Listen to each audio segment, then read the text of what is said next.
This is a touching story with over 100 million views. What is truly important in life? One user's response resonated deeply with countless ordinary people, sparking widespread empathy and connection. The story begins with a 3-year-old boy and gradually reveals the different stages of a person's life, showing the things we once considered most important and how they change over time. When he was 3 years old, the boy tightly gripped a lollipop in his small hand, as if afraid it might fly away. At that age, that sweet lollipop was his entire world. He was convinced that this was the most important thing he had ever had. It wasn't just a piece of candy but his most basic understanding of happiness. At 5 years old, he spent an entire afternoon finally catching a colorful dragonfly. He watched it flutter in his hand, filled with a sense of accomplishment. At that moment, he believed that the dragonfly was the most important thing because it carried his desire to explore the world. At 7 years old, he stared intently at the certificate of merit his deskmate held. Filled with envy and a bit of jealousy, he secretly thought that maybe this certificate was the most important thing, as it represented the recognition and admiration he longed for. When he was 9 years old, he lay under the shade of a tree, the dappled sunlight falling on his face. A leisurely summer vacation felt so important to him at that time. The simplicity of those carefree days seemed like the most precious thing in his world. At 13 years old, he realized that being accepted into a prestigious high school was crucial for his future.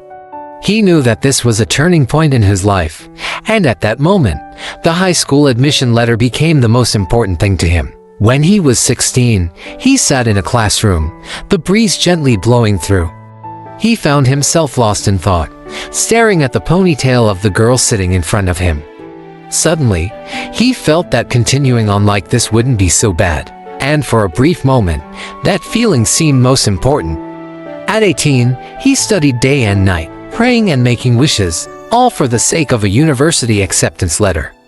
That single piece of paper became his entire focus, and nothing else seemed as important.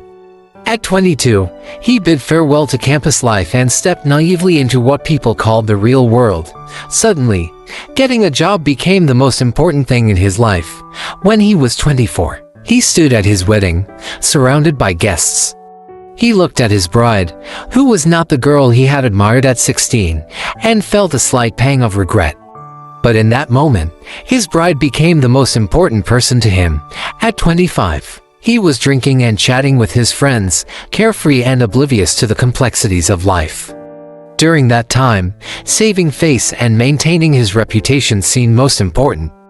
At 26, he anxiously waited outside the delivery room, and the first cry of his newborn shattered the silence.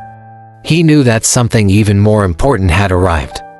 When he was 33, he was overwhelmed by mortgage and car payments.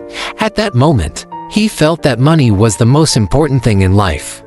At 38, his once proud and stubborn father started asking for his advice.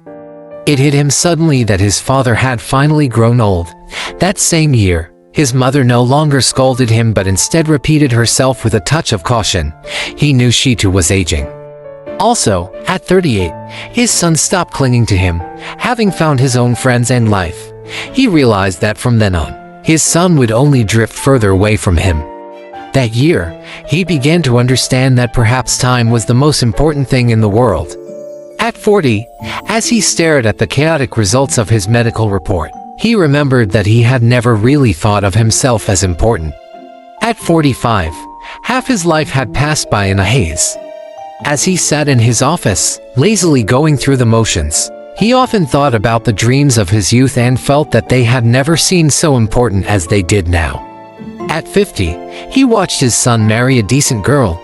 As he squinted at his son on the stage, he wondered if the bride was the same girl his son had loved at 16, but still, he felt that his son's happiness was more important than his own. At 55, he was panting as he chased after his grandson, afraid that the little one might fall. At that moment, he held no grand expectations for his grandson. Just his safety and happiness were most important. At 60, he buried his parents together. As he grew older, he began to see things more clearly. He didn't shed any tears, but he felt that his father's scoldings and his mother's nagging were incredibly important at that moment. At 70, His wife passed away before him. His son and daughter-in-law were successful in their careers, and his grandson was studying at a university far away. With nothing to do, he wandered aimlessly through the streets, feeling that his wife was much more important than the other elderly ladies who danced in the square. At 75, lying in the hospital, the doctor asked him to leave the room, leaving only his son inside. He knew his time was running out. While he had the chance, he called his grandson. He wanted to tell him that if he ever fell in love with a girl at 16, he should hold on to her tightly, just like holding on to that lollipop at 3 years old. But after some thought, he felt it might be a bit inappropriate for someone his age. When his grandson answered the phone, he simply said, "Grandpa misses you. Come visit when you can." The doctor reassured him that there wasn't much to worry about, but he smiled and said, "There are no big problems in life. What's most important is just living it." At 76, his grandson came to visit him, and he felt a bit awkward letting the young man see him in such a weakened state. His son and daughter-in-law stayed by his bedside, crying uncontrollably. He didn't have the energy to think about what was most important anymore.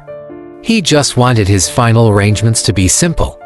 His son and daughter-in-law weren't young anymore, and their health couldn't handle too much stress. His grandson had just started working, and taking time off wasn't easy. He didn't want to leave a bad impression on his grandson's boss.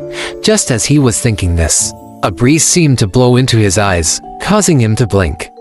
When he opened them, he saw his parents, young and smiling, reaching out to him for a hug.